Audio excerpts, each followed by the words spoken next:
On this episode of the Futures in Digital Learning podcast, we bring you a year in review for 2024.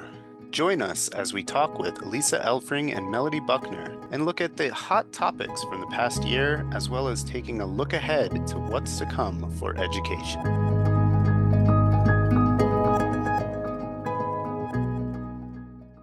Hello, everybody, and welcome to a special year in review edition of the Futures in Digital Learning podcast. Once again, I am Adam Davi, Instructional Design Manager with UCAT, and here with my co-host, Brian Hale. Hey, Hey, Brian. everybody.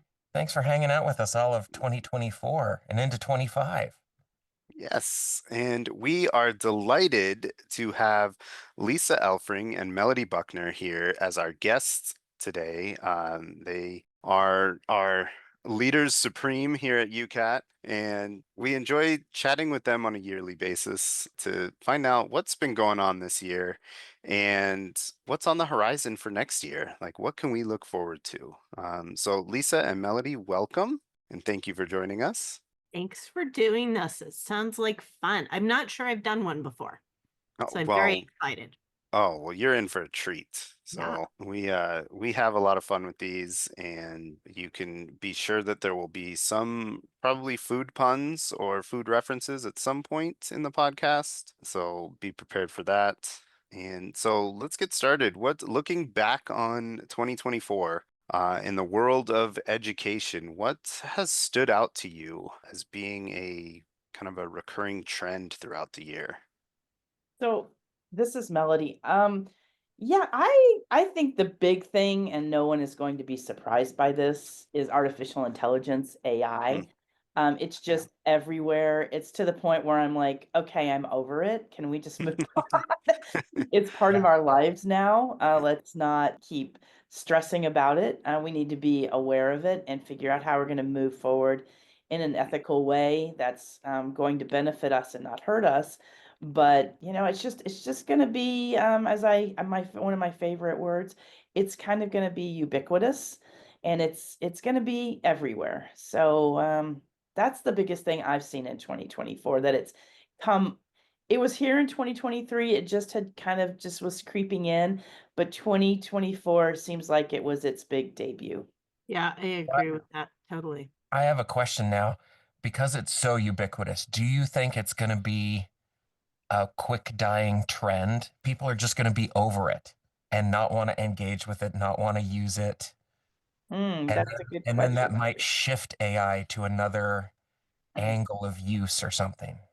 I think in some ways, yes, it's going to kind of be like Google searches. It's just going to be part of our lives. So we're not going to focus on it as much. It's just going to be there. But we need to be thoughtful about it, even though it's just there. And it really has crept into our lives so much that in some ways it's becoming more and more invisible. But it's like this little goblin that's there all the time. And we don't need to lose focus of it. We need to be aware that it's always there. But do need to move on and focus on some other things as well, and not just make that the focus. That makes sense. Yeah. Yeah. I think there are so many big issues that are wrapped up in AI that we would be better off spending our time thinking about the big issues. And AI is just a tool that maybe amplifies so many of them.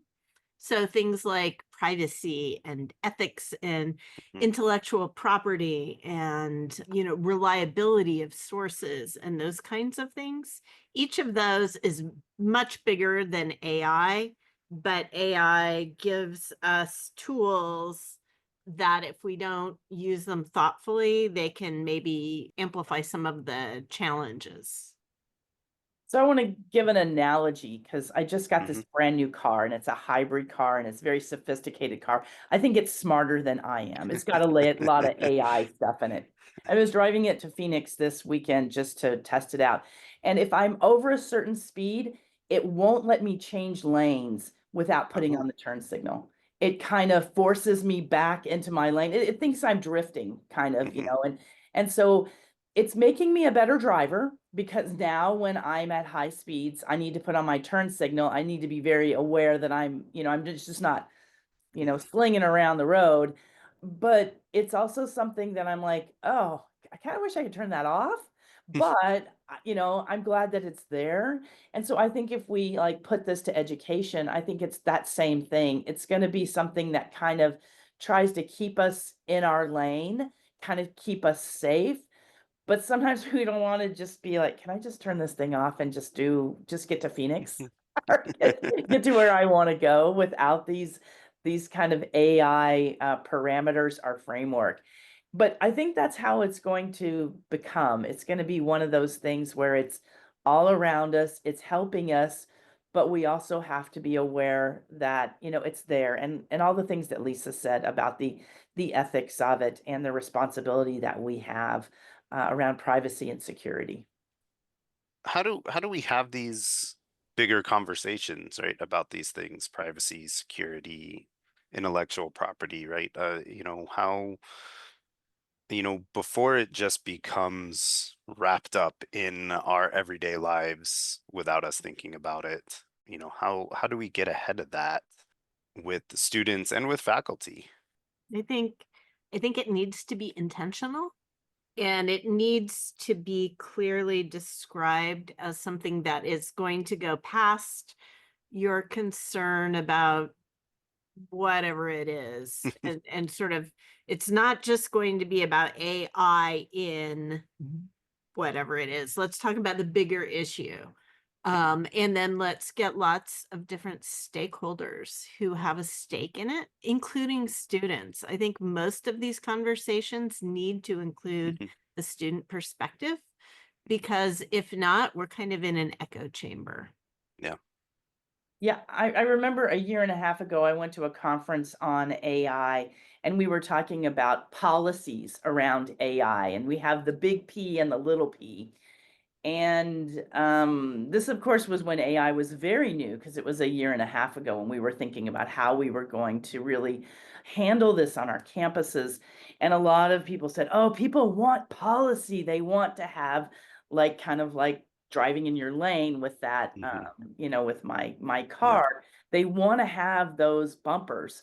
But then other people were like, yeah, but AI is so new, a lot of times policy is written and it's really hard to get policy taken off. It's kind of written in stone. So we went from like big P policy to little p policy to even guidelines about how to use this new evolving world, I guess, that we're coming into. And one of my favorite phrases from that conference was, what is it? Something about horses, about we have the horses and they're all out of the barn, or the wild horses or something. I'll come to think of it in a minute, but it was like something about wild horses being out. And that's kind of how it is, because in some ways we've been using AI for years and we just Mhm. really haven't realized it. Right. And now it's starting to become more and more prevalent in our world. And so it's the wild, wild west and all the horses are wild or something. I don't know. It was Yeah. something along that lines. But, it's kind of where we are and how we need to, I guess, I always say, with a lot of things, because people are early adopters. So you have some Hmm. early adopters, and they take the horses from the barn to the corral to the field, all the way out into the forest, right? Hmm. And so how do you bring those people who are in the forest all the way back into the corral so that we have the safety? And again, I think that goes to those guidelines and the small P policies. I've really been against doing any kind of big P policies for AI. One, because there's so much growth and it's changing so much that it would really, I think, do more damage than it would good to put Hmm. policies around it. Like, no AI in class, that would be a policy. You'd be like, no, Yeah. wait a minute, let's not do that. Let's not throw the baby out with the bathwater type of thing. I'm using a lot of analogies in the podcast Yeah. today. We love analogies here on the podcast. But I think that we just need to be, again, coming back to what Lisa was saying, is being very thoughtful about what we're doing and being very intentional. And I think that's the way that we bring it into the conversation. But I don't think we should lead with it. I think it should be kind of like technology and pedagogy. We always start with what do you want to do? And then we bring in the technology. Kind of that's what we should do with AI. What are you trying to accomplish? And Right. here's another tool in the tool belt. Yeah, I think that's an important point that you just brought up at the end there, right? Like it's a tool. It's not it's not a solution. It's not a pedagogy in and of itself. Like it's a tool, and you know, students are using it in ways that we probably don't even realize because we're not in that world, right? So we do need to include them, like you said, Lisa, and really figure out like what is it that they're doing, because chances are they're not using it in the ways that we are imagining that they're using it, right? And AI in and of itself is not, evolving the way that we have maybe seen it evolve in movies, right? Where it's, comes to take over the world and the robots, rise against the humans and everything. And maybe one day that will come, but I see the little food robots that deliver food around campus, and I just can't imagine a you know food delivery robot revolution that's going to have much success at this point. Um, but yeah, I think kind of calming those anxieties of like, oh, this is the worst thing in the world, for education, and realizing that no, it's another tool, and Yeah. let's figure out how we can use it effectively. And just the way that Melody said this a while ago, just the way that, doing a basic web search, a Google Hmm. search is now just a part of the thing that we have to do. And everyone needs to know how to do it effectively. And Hmm. how that works depends on what you're trying to do. I think that is also part of it. And that goes beyond working with our students and our workforce here at the university, although I think they're both really important groups. But this is sort of a big social thing, is at some point it's going to be that there are people who are skilled in working with this new tool to get it to do the things that are important for whatever the need is in any particular industry or workplace. And then there are going to be people who are not. Yeah. And those people who aren't then are going to be at a significant disadvantage. And so, like societally, I think that's something for us to keep an eye on too. I love that I have the ability to teach a freshman class Yeah. every fall with this UNIV 101. And Friday was the last time we had class. And I actually had a conversation with the students about AI and went around and got their reactions about AI. And I had some in my first class. I had 3 people who were very opposed to it and just hated it, didn't want to use it. They felt it was a security privacy risk.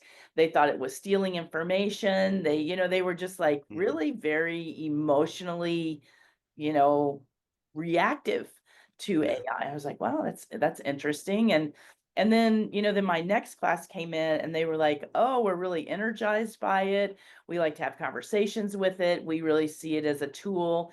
And so it was very interesting to get the two very opposing sides Hmm. to the student reaction. And of course, these are 18, 19-year-olds about AI and how they're using it not only in their academic and professional life, but also in their personal life. Hmm.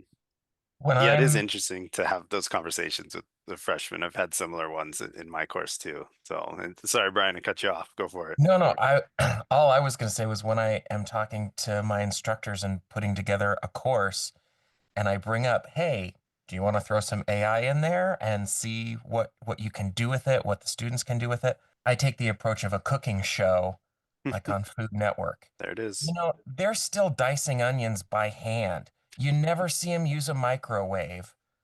Me, I'm gonna cut the onion in half and put it in the little slap choppy Yeah. thing and be done and move on to my next thing. That's what I think AI you can use it for in a classroom, one and done. And then it doesn't cook the whole meal for you, but it just helps you get to the next step. Well, you need to know how to use a knife to chop the onion and dice it in the. Yeah. However, Right. you don't want to spend all day cooking in the kitchen. You want to get out with your family and do the stuff. And there's our food reference There it is. Yep. for the podcast folks. And then when I kind of explain, you can use it to show what AI can't do as well as what it can do. And I love the buy-in from instructors on that of, oh, I never thought about having them use AI to create something that was full of wrong information. Because then you can have students in the class review each other's wrong AI generated paperwork and see how it went wrong and kind of break that down and figure out how they would fix it. Mhm. It's really easy when you have an image that's AI created and you know it's AI created because there's an extra arm or there's more eyes than should be or something weird in the background. But when you're looking at text, sometimes you can look at it and go, no, that's AI. But other times it's very clever and you get into it and you start thinking, this is good, but, and then you start breaking it apart and, so I always like giving my instructors a different way to think about not just creating something good and beneficial, but use AI for evil and figure out how to undo that once you've done it. One thing I think that's going to be really helpful for education, and this is K-12 all the way up into higher education, are these AI assist with learning. And the example I'm going to give is I'm trying to learn Spanish right now. So I'm taking this Duolingo. And I do it kind of before I go to bed. So I'm not as sharp as I probably should be when I'm trying to learn a language. But what I found is it adapts to where I am. So instead of like just, in a traditional Spanish class, you just keep on getting harder and harder and harder and harder. And I noticed last night I was not doing so well and it scaled back. So it got into that, to get into a little bit of theory, it got into that zone of proximal development so that it was trying to make it so that it was still difficult, but it wasn't so difficult that I gave up. Right. It kind of pushed back and it said, okay, let's go to, I didn't say this, but I could see what it was doing. It was going back to some easier things so that I was successful again. And then it would say, yay, 5 in a row, and I think, that's a really impactful part of learning, especially when you're learning something new, is to be able to get into that zone of proximal development so that you feel like you're still learning, but it's still a little challenging, but it's not so challenging that you're like, it's like I actually said to my husband, I said, I'm never going to learn Spanish. And then all of a sudden it kind of peeled back and I felt a little more confident in my skill set. So I think that's going to be a really positive part of AI. And I know we have the math tutor, I think it's Alex, I think it's called, Hmm. Yep. Yeah. that does that same kind of adaptive learning.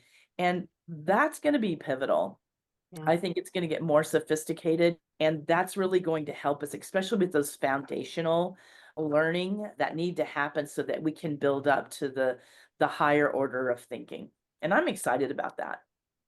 Yeah, I am too. I way back in like 2012 or 13, I started experimenting in my biology teaching with different adaptive learning tools that at the time that were all publisher provided. So unfortunately, I was experimenting a little bit on the backs of students because they were paying for the text materials. But I was really interested in trying to figure out if there was a way in my 400 to 600 person class, if there was a way that I could create some customized opportunities for learning that got to the learning outcomes I set, but allowing students to take different paths to get there depending on what their prior knowledge was and what their skills were. And it was okay back then, but I bet it's way better now. And now I'm not teaching intro biology anymore. So I guess, the jury's out and somebody maybe can let us know whether it's really the case that it's better. But I agree with Melody. It's just going to get better and better. That's exciting. And to me that leads into um, something else that I've seen, and maybe you all have, see this in some way too, but I feel like we are in this creator era with students where there are so many different tools for them to create things, whether that's, on social media with Instagram and TikTok, or whether that's with, a tool like Canva, or even, like a Cricut machine, right? Which has Yeah. become, immensely popular with people. And so, you know, to me, that opens up all these, possibilities that we can do in our class. And as far as, touching on the adaptive nature of it and stuff, how do we encourage students to create and use these creative tendencies that they already have, and that, let's be honest, have probably been stifled as they've come up through through K-12 and into college, and how do we open that back up to students? Mhm. Yeah, I think there's a time element. Brian, I loved how you gave the onion example and saying, I don't want to spend all day in the kitchen. I want to be out with my family. And, I think, and, I look back when I was in college and we didn't have so many things coming at us. Mhm. And we Yeah. were able to kind of slow down a little bit and focus. I've found, and I don't know if it's just me getting older, I don't know, maybe I have these tendencies to begin with, but I can't focus as deeply as I used to. And I think it's because there's so many Mhm. things that are vying for our attention. Mm. Yeah. So to get a student to like kick back and say, I've got or I've got 6 classes and I have all these things due in each class. And I want to use the onion slicer over here, slice these onions so I can get to this other one. And then maybe I'm using another device over here. So, and they're just trying to push through so fast Yeah. instead of taking the time to sit back and be creative and do that deeper thinking. And I don't have a solution for this, even for myself, but I really want to start finding one where I can take some time to write deeply, to make Mhm. art, to think deeply instead of being distracted. I'll start thinking on something and then an email will pop up or my phone will ring or, a text will come there. I'm like, and I notice walking around campus, students, every one of them has the little Yeah. earbud in. We don't pull away and sit just by ourselves and think anymore. And that kind of makes me kind of sad that we don't do that. And I don't know if at some point the pendulum's going to come back and we're going to go to a place where we do have, I think, people meditate and do things like that. But that's getting to your creativity. Mhm. How can you really get students to pull back, unplug, think deeply, and create? And not only students, but every one of us. Well, and I think you hit on something too, that in in everyday lives, we're, so many things are thrown at us, and students especially, and they're hit with so many, and then they come to class and they're hit with so much more, right? Do this reading, watch this video, do this homework, write this essay, uh, all these things. And so, maybe that's where the pullback needs to come from, is like, do we need to throw so much at students, or can students be part of that content creation as well? And how do we have more kind of genuine, Mhm. real conversations and dialogue surrounding the content of the course? And obviously, that works well in some courses and maybe not as well in others. And a chemistry course or whatnot, there's certain knowledge that they have to know, and they need to get through in the course and whatnot. But really, like, yeah, like you said, I like what you said, like, let's pull back. Let's not, have let's not bombard them with more. Let's bring them into the conversation. Adam, are you familiar with the writing 101, 102 classes? I mean, I used to be. I haven't looked at them in a while. In a while? Did you work Yeah. with Shelley Rodrigo on them? I Not on those courses, but I've worked Oh, with okay. Shelley in the past. Yeah. On the stuff. So, Hmm. Shelley revamped Writing 101 and 102 foundational Hmm. courses. And in the syllabus, there's a section where she invites her students to tell Yeah. her what they don't want to work on. Hmm. Gives them a big long menu of stuff, and she Yeah. says, like, pick 3 things that are just going to be way too time consuming for you. And guess what? We're not going to do them this semester because I don't want to overload you. And I thought, that's great. That's an active teacher getting feedback from her 150 online students, however many Yeah. there are, to shape this course into what the students feel like they're going to need to be successful in this course. And I thought, oh, gold star, A plus, chef's kiss. I wish there were more instructors that, actively thought that way. What are my students able to do, rather than I need to cram all this information into their head in 7.5 weeks. Yeah. Ah, There's always well, I don't know if it's always, there's frequently a conversation about depth versus breadth. And a lot of those conversations happen in disciplinary communities, and especially in intro level courses where everybody who teaches a class for students further on in that discipline thinks that if you've covered something in the intro class, then that means students will have it available to themselves and at the top of their minds when they move on to the next learning opportunity, and therefore they'll be successful, and you can just pick right up where everything left off, and you'll be able to accomplish so much with these upper division students because they will have covered something in a previous course. And of course we know that's not how learning works, first of all. So I know that learning outcomes are often the place where the rubber hits the road in those conversations. And having been a course coordinator for a big intro level course, some of the most contentious team meetings we had to do with what are the common learning outcomes that all students, whether they're in your section or your section or your section or my section, what are the things we really know students have to come away with so they can be successful, versus what is everybody's, my favorite thing. I study plants. Well, I study fruit flies. And so we have to that has to be, that's critical. Well, is it really critical?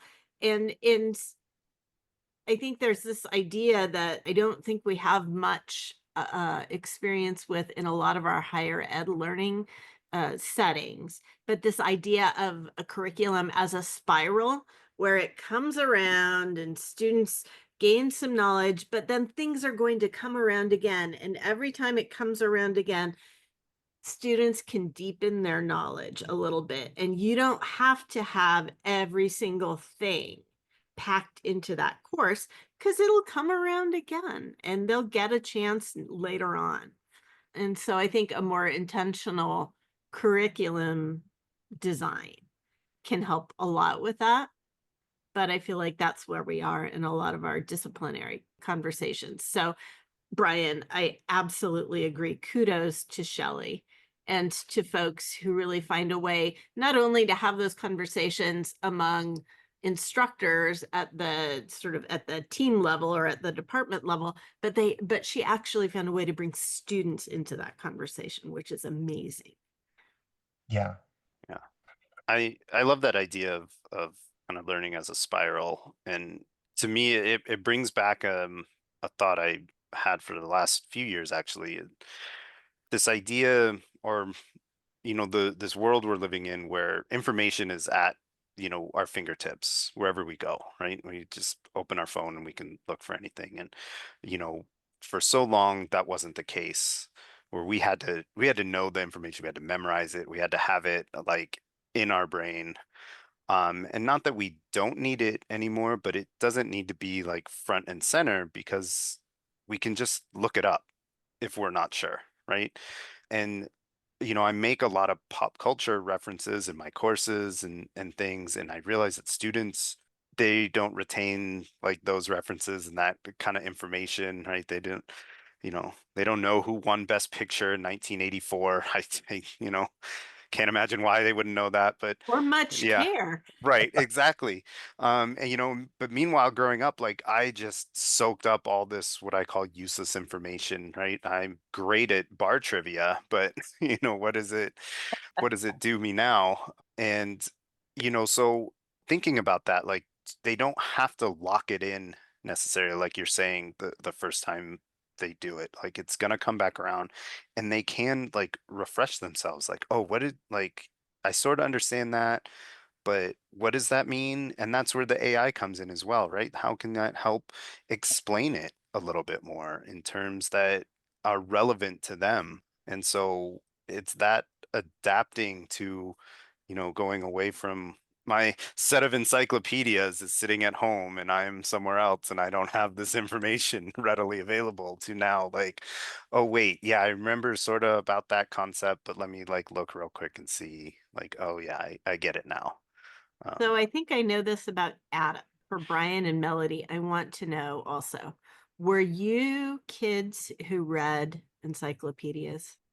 Yeah, Brian's nodding yes. I had the whole yeah. Funkin' Wagnalls, and they're gone. They've been moved. I've got Oh, my son the Charlie Brown cyclopedia set. I love encyclopedias because yeah. it's what we do now on Google. You look up one Yeah. thing and then you scroll down You're and like, you're on this other topic that you've learned about, which is really cool.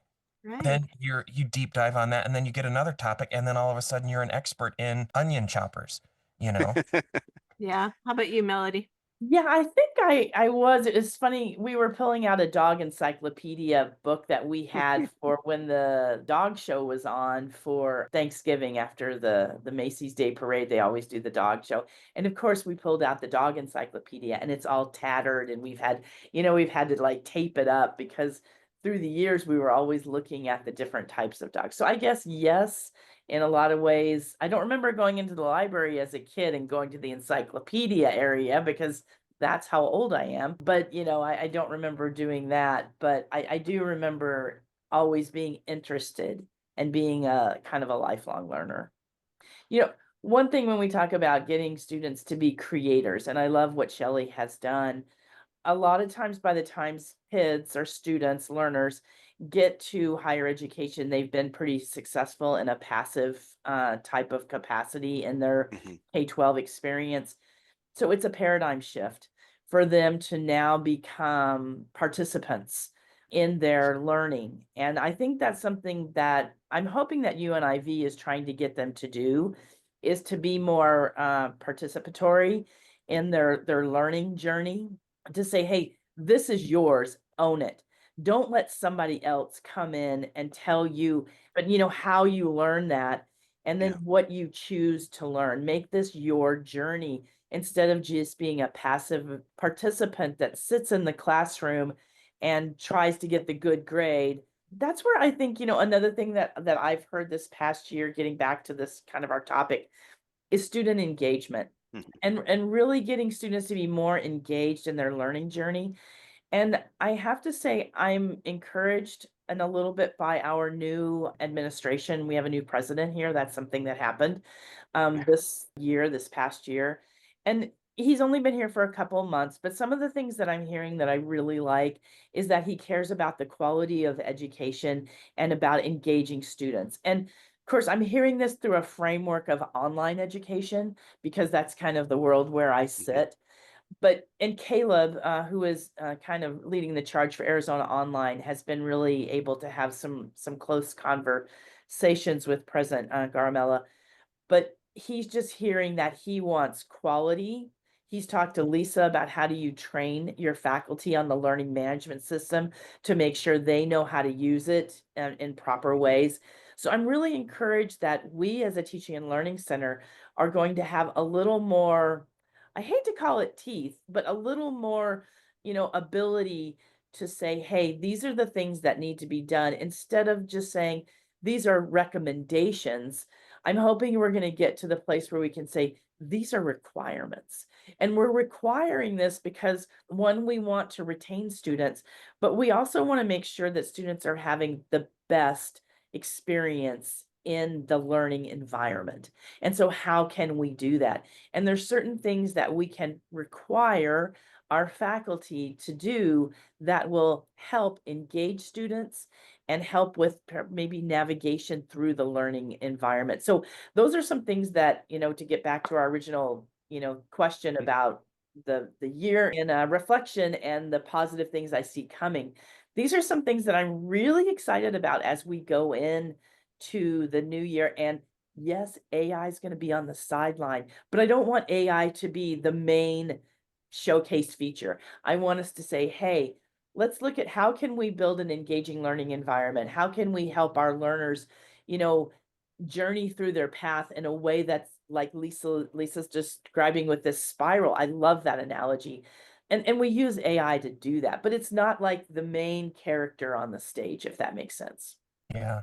Another thing that has come up an awful lot this year, and I think it's come up every year since the pandemic, has been the idea of trying to promote student well-being, which, really does include their learning experiences and making sure that they have the right structures and supports in place for learning. But it goes way beyond that to making sure they have access to all the basic needs that are, or that all their basic needs are met, that they have access to support resources that can help them cope with health, physical and mental health, that they are receiving guidance in practices that can promote their success while they're here with us at the university. And I was just grading reflections for University 101 last night. And it was sort of the last reflection, which is sort of, what have you learned? What has gone well? What do you need to work on as you continue as a student here? And so many students said, here are all the things that are going well. I really need to work on my sleep because I am finding Yeah. that I'm having a terrible time trying to get enough sleep or get regular sleep. And then I'm noticing that I'm not as productive and functional the next day. And especially after a week where I've had midterms and lots of assignments due, I'm just really noticing that. And so that was one of the big themes that came up. But a lot of the students said that they are already deliberately doing things to try to promote their own well-being, including, using resources from counseling and psychological services, going to the rec center, engaging in community events, and so on and so forth. And I think it's really cool that students are more aware of their Yeah. needs and are able to articulate them. And then I think it's sort of, I know everyone at the university is trying to figure out how can we provide those supports. You know, We have it, that into our online template, yeah. but it's built in, so we don't actively think about it. And we get we get focused on the content of the course and we think, oh, well, that part of it is going to take care of itself because it's automatically built in. I think that's a great thing to carry with us into the new year is let's put just a little bit of time into that and make sure that there's not just university resources on there, but throw some links into an app they can download on their phone like Mindspace or Calm or, you know, and make that part of your syllabus quiz or the first week of class. Tell me what things you use to help calm you down so you can get some sleep or get in the correct mindset for a quiz or a big final exam paper or something. So yeah, I think going forward into 25, I'm going to write that down on my list when I meet with my instructors. Let's talk about student well-being and health for Right. just a Yeah. second, and then we'll get into your coursework. Okay, I'm gonna be a little snarky here because we're all parents. But when Yeah. I was 18, I never slept so well. And as soon as I had a child, I have not Yeah. slept a night through since I've had a child, and my kids are almost 30. So that tells you Well, because I remember sleeping really well when I was before I Yeah. had children. well, there's the quality, right? But there's also the amount. And Yeah. I think there's a Mhm. lot of science that says that you can't take something that is, I'm going to oversimplify, I'm sure, that like when you're learning something in any setting and you build a short-term memory, And then in order for that to persist, it has to move in some way that people still aren't sure what this moving really means. Is it physically moving? Is it different connections being made? They don't know. But it has to be converted from a short-term memory to a long-term. Otherwise, when it comes back up again, it's like it never happened. And sleep is an important component of that converting from short-term to long-term memory. And what's really important is 7 hours of uninterrupted sleep with regular REM sleep cycles. If you don't have that, then you cannot effectively move something from a short-term to a long-term memory. Oh my goodness. See Wow. someone who keeps Brian Yeah. awake at Oh night. yeah. Yeah, we have a Yeah, special he guest does. here. Yeah. You know, He it's does. funny when you're talking about that, Lisa. I totally agree. Getting the sleep is really important. And we talk about universal design for learning. Maybe we should talk about universal design for living, because all of us have a different needs. There's some Yeah. people who really only need about 6 or 7 hours. I personally need about 9 to 10. So, and again, that's my universal design for living. What is it that I need? And helping students to figure that out. What is it that I personally need? And I don't have to be in competition with anybody else. I may need 8 to 9 hours. Maybe you only need 6, but that's okay. It's like, trying to find your sweet spot. Yeah. And so good seeing your little guy come up there. He's Yeah. gone. Yeah. Now he's off to play with Legos. Oh, living the life Which right there. which right there, right Yeah. there. If only coursework could be like Legos, I you know. mean, You get a little And booklet that tells you what you should yeah. build, but then your imagination tells Then you, you "Oh, get I'm going to pictures on build the this back of other that thing." booklet of what you Yeah. could build. Hmm. And Yeah. Yeah. also, and this is really hard to do in higher education, but play is such an Hmm. important part of learning. And when you see a young child trying to figure something out, and they actually go into that zone of proximal development, you Hmm. see their little brains just like trying to go, how does that Lego Hmm. go in there? And you just see it, and they don't have the distractions. I mean, yeah, they Yeah. do. They get distracted pretty easily, actually, Yeah. but they do go into a flow zone, or a Hmm. place where they're just really highly concentrated. And I would love to bring more play back into the classroom where people enjoy learning Hmm. instead of it being so stressful that's where it tends to be in higher education. Oh, We had a recent episode where we talked about play with Lindsay and Ben. So oh, it was, fantastic. yeah, I agree wholeheartedly. It's fun. It's fun to see little kids pick things up and learn, and and then also when they get into that zone and sometimes it gets too quiet in the playroom and you wonder like, oh, uh-oh, what's happening? But And I'm going to but throw in a plug. yeah. One of the best ways to figure out how to do this in your course is to meet on a regular basis with your instructional designer. Yeah.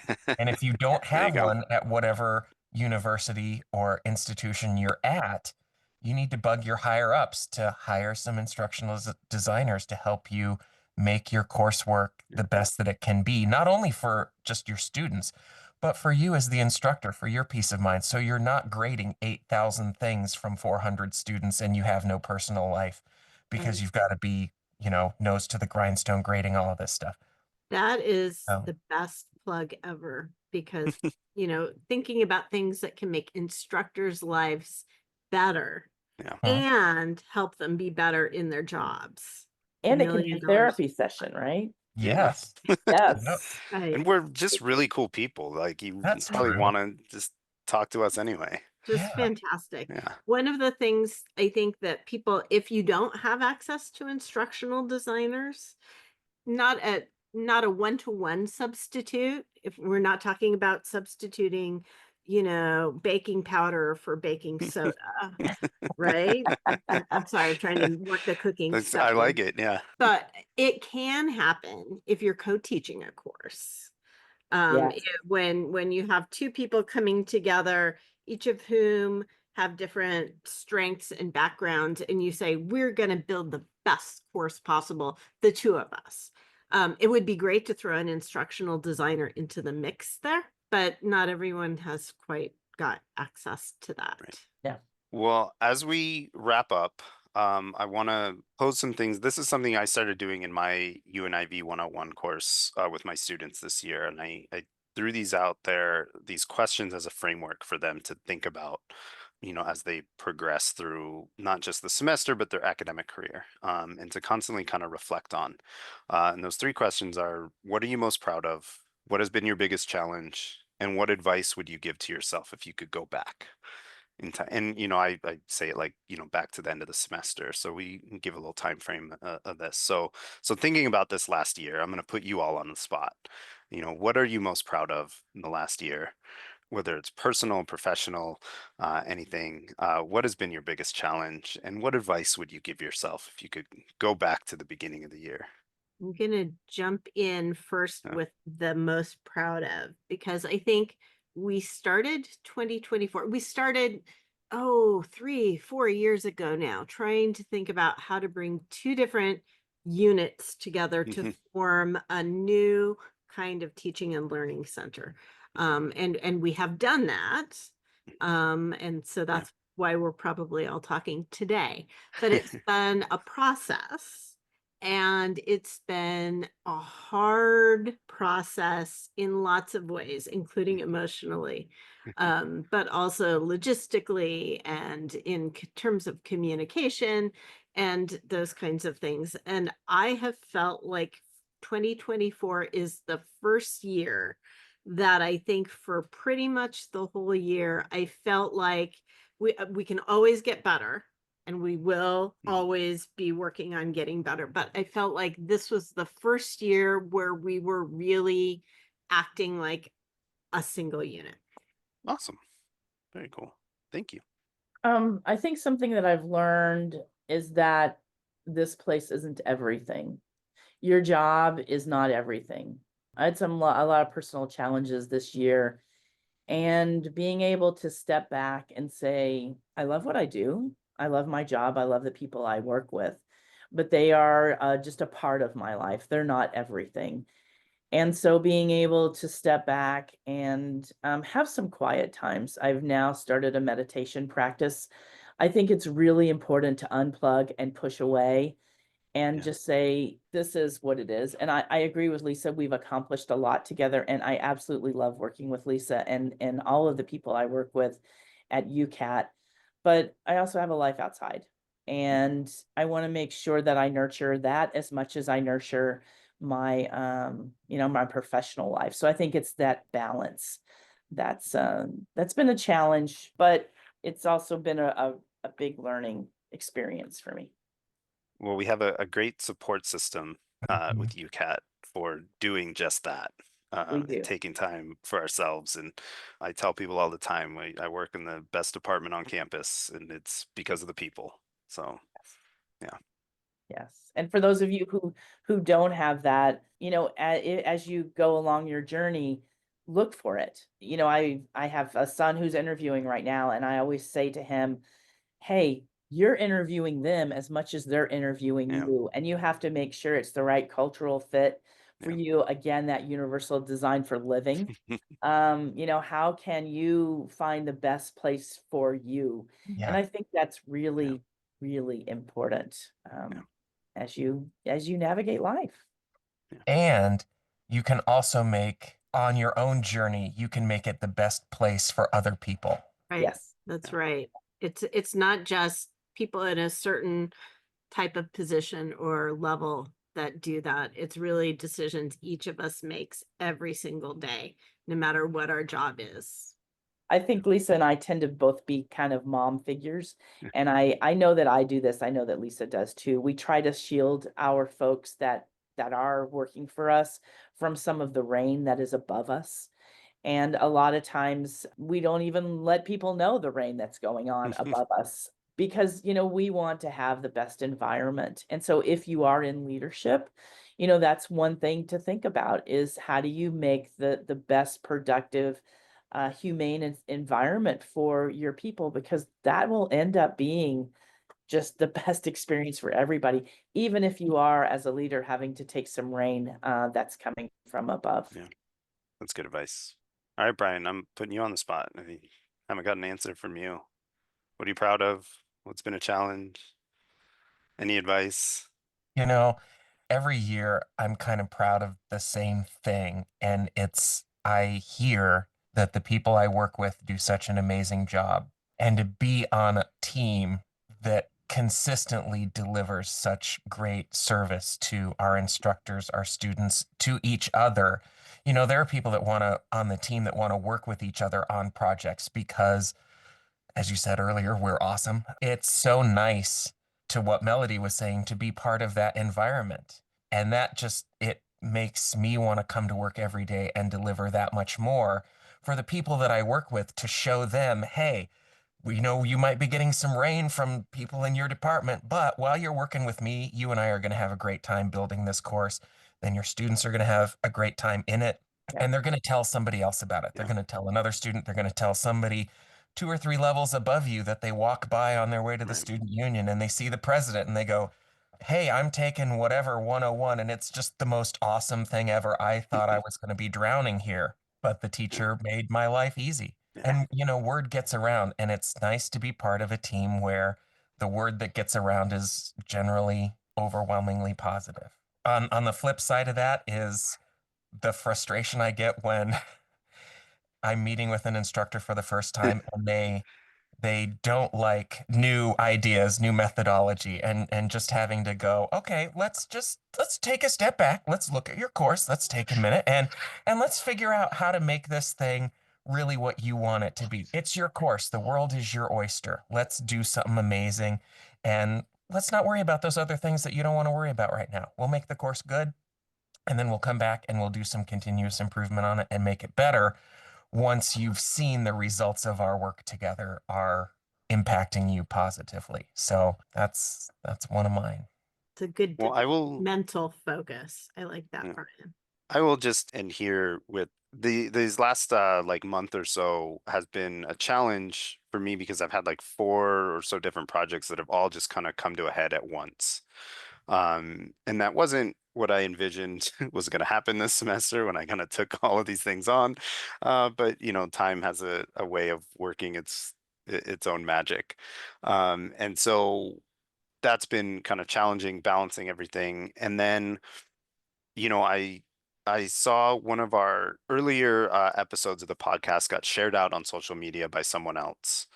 And I took a step back and I realized, you know, when I do get in these weeds of everything else going on, one of the things that I have to remind myself is that I do get to do this amazing thing and create this fun podcast and that I'm very proud of, and that we've had lots of different guests from all over, not just our university, but throughout the country, who have come on and been guests with us. And I'm just really proud of the life that this has taken on, and it's reminded me, as advice that I want to, would give myself, and that I will give myself moving forward, is to take a step back and remind yourself of the things that you are doing and doing well.